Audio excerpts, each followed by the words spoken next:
তোমার ভয়েস তো আমাকে বলে তুমি দেখতে ভালো না, তোমার ভয়েস ভালো না, স্বজনপ্রীতিটাই বেশি, কেউ কাউকে কোনো সুযোগ দিতে চায় না, কিছু দিতে চায় না, সুযোগের অভাবে অনেক ট্যালেন্ট ধামাচাপা পড়ে যায়।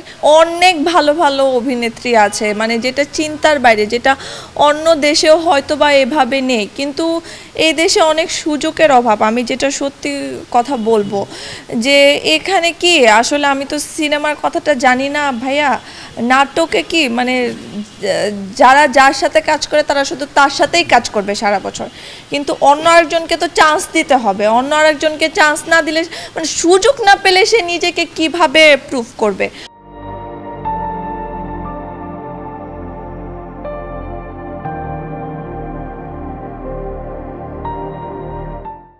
অনেকে হচ্ছে কি খালি বলে হ্যাঁ তোমার, মানে আমি দেখেছি অনেক মেয়েদেরকে বলে বা জিনিসগুলো আমিও শুনেছি একটা টাইমে, তো তোমার ভয়েস তো আমাকে বলে তুমি দেখতে ভালো না, তোমার ভয়েস ভালো না, তোমাকে দেখতে পাশের বাড়ির মেয়ের মতো লাগে না, তোমাকে দেখতে একটু অন্যরকম লাগে, তোমার মধ্যে বাঙালিয়ানা ভাব দিয়ে, তোমাকে দিয়ে হবে না। কেন আমাকে দিয়ে হবে না? তুমি কি আমাকে নিয়ে কাজ করেছো আগে? যে আমি তোমার একটা কাজ আমি করেছি, ওই কাজটাতে আমি ফেল করছি, এর জন্য আমাকে দিয়ে হবে না? এরকম হলে আচ্ছা ঠিক আছে, হ্যাঁ আমাকে দিলে তো হবে না, আমি তো পারি না ওই কাজটা ভালো করতে। এটা একটা হচ্ছে গিয়ে শুধু একটা মানে কি বলবো, আমাদের একটা ইন্ডাস্ট্রি একটা সিন্ডিকেট হয়ে আছে।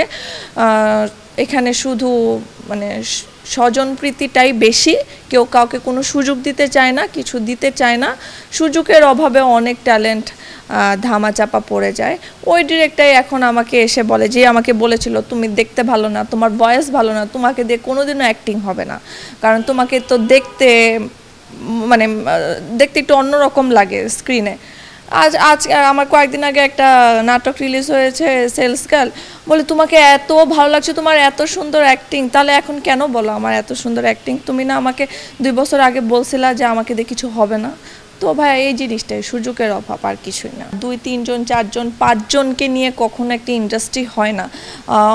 যেমন অনেক বেশি মেল আর্টিস্ট লাগবে, অনেক বেশি ফিমেল আর্টিস্ট লাগবে, তাহলে আমাদের ইন্ডাস্ট্রিটা অনেক বড় হবে, আমাদের কাজের পরিধি বড় হবে, আমাদের কাজের জায়গাটা অনেক বড় হবে। তো এই জিনিসটা করলে, যেমন আমাদের ইন্ডাস্ট্রি অন্যান্য দেশ থেকে অনেক পিছিয়ে আছে, সেরকম এভাবে পিছিয়ে থাকবে। এই জিনিসটা অ্যাকচুয়ালি চেঞ্জ করা উচিত আমার মনে হয়। কেন এটা আমি একজনকে দায় করতে পারবো না যে ওই ডিরেক্টর, ওই মেল আর্টিস্ট, ওই ফিমেল আর্টিস্ট, না, মানে একটা সব কিছু মিলিয়ে একটা সিন্ডিকেট, মানে পুরা একটা কাজ করতে যে পরিমাণ মানুষ লাগে তাদের সবার মিলে একটা সিন্ডিকেট, যে আমরা কাজ করলে আমরা 10টা কাজ শুধু আমরাই করব, এই 10টা কাজের মধ্যে অন্য কেউ আসবে না। এটা কিন্তু নট অনলি যে শুধু আর্টিস্টদের ক্ষেত্রে যে খালি 2 আর্টিস্ট থাকবে, অন্য আর্টিস্ট ঢুকতে দেবো না, যারা ক্যামেরার বাইরে আছে, যারা ডিওপি, যারা লাইটম্যান, ওই দিকেও মানে পুরাটাই সিন্ডিকেট আছে। এটা শুধু অ্যাকচুয়ালি একজনকে দোষ দিলে তো চলবে না।